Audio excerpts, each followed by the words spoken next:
Hi, this is Spencer Tillman, CBS Sports, and you're watching Bring the Pain Sports. Hey folks, and we're back. We're with the great sports Morphe is here. Mitchell Brock, Bring the Pain. After further review here live on Radio Row and Super Bowl 56 here in LA. And I told y'all we had a special guest coming back, right? Of course I wasn't gonna tell y'all who it was. We had to make you come back. We are sitting here with, hands down, the most legendary voice in the history of sports. And I'm not just, and I said that before he got here, did I not? Yes. The one and only Mr. Michael Buffer. How you doing today, sir? I'm doing good, guys. I'm excited to be here, and I appreciate the introduction. I'm not worthy, but I love it. I was gonna say let's get ready to rumble, but I can't pull it off. Like I wouldn't even. I wouldn't even disrespect that. Player now, okay. All right. Yeah, I wouldn't even attempt it. So, as we were talking about a little bit before we went live, born and raised in Philly. Yeah. All right, tell us, how was that? How was it growing up in Philly? Grew up in Philly, was like Leave It to Beaver type of a life. For a short time, I lived in South Philly, but most of my life I was born, raised in just the edge of the suburbs. Okay. You know, it was had a great time. I was blessed. I lived with foster parents, same family for 20 years, and that's mom and dad, and everything was good. Became a devout Phillies fan. Right. Thought I would be a star, watching all those guys in the 50s, and worst teams ever. And then in 1960, fell in love with the Philadelphia Eagles and the Yankees. Okay. It's a football fan. So I guess the question is, like, you mentioned you're a Phillies fan, you got football background. So how did you bring all that together to the point to where you say, you know what, like, how did the whole let's get ready to rumble thing come together? It's funny, boxing, I was like a monster boxing fan. And I just loved Floyd Patterson. When he lost to Ingemar Johansson, oh, my world collapsed. Then he won the rematch. No heavyweight had ever done that before. That was a brutal knockout. Yeah, and then I remember in 1960 watching the Olympics from Rome, and this young light heavyweight by the name of Cassius Marcellus Clay. Sounds familiar.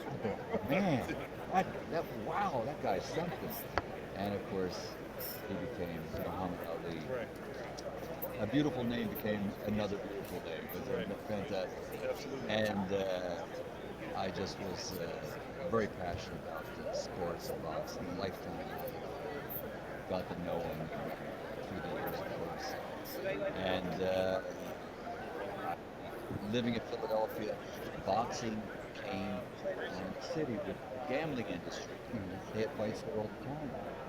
And I just managed to get my foot in the door as a fan, I'll get to go to the fights and get a good seat if I'm introducing them. Right. And it just took off. Okay.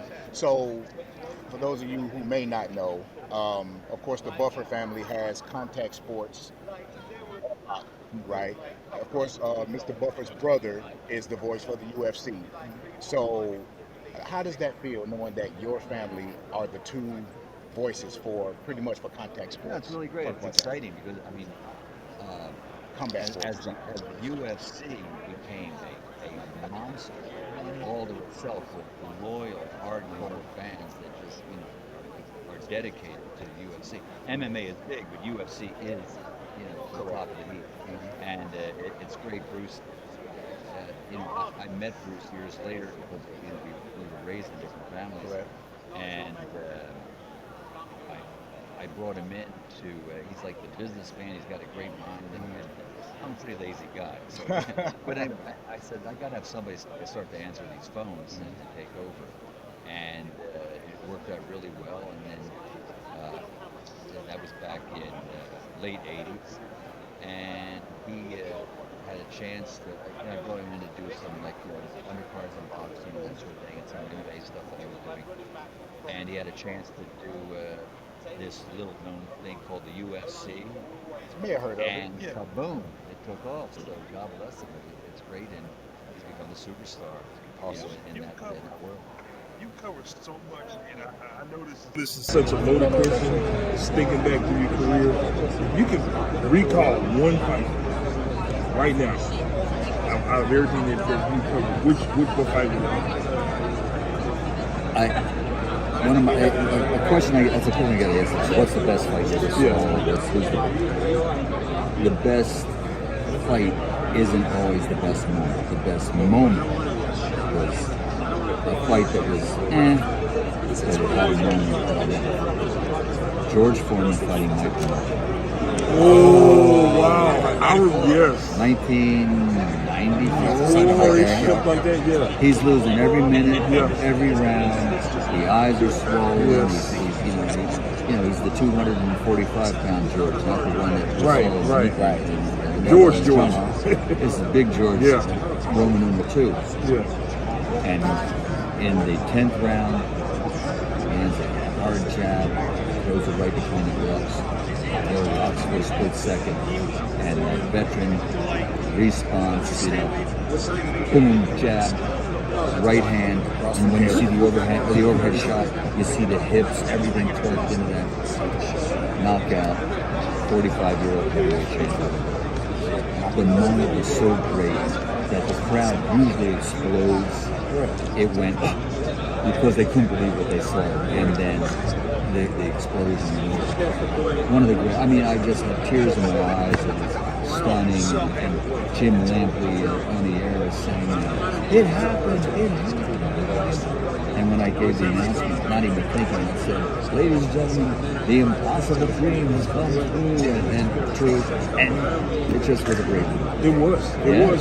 And I think that was a very true statement at that particular time. It was, we knew George had a great second career, coming back, and he had a great fight with Holyfield. But beyond that, we think that was. Isn't it amazing? It almost seems as though his stamina was better 15 years later. Right. It's amazing. And I'll never forget, not directly after the fight, but later, Michael Moore said, and he wasn't exaggerating, it felt like he had a brick in his nose. Michael Moore said that's the hardest he'd ever been hit. Yeah, no kidding. And that's 45-year-old George. 45-year-old man. Yeah. Wow.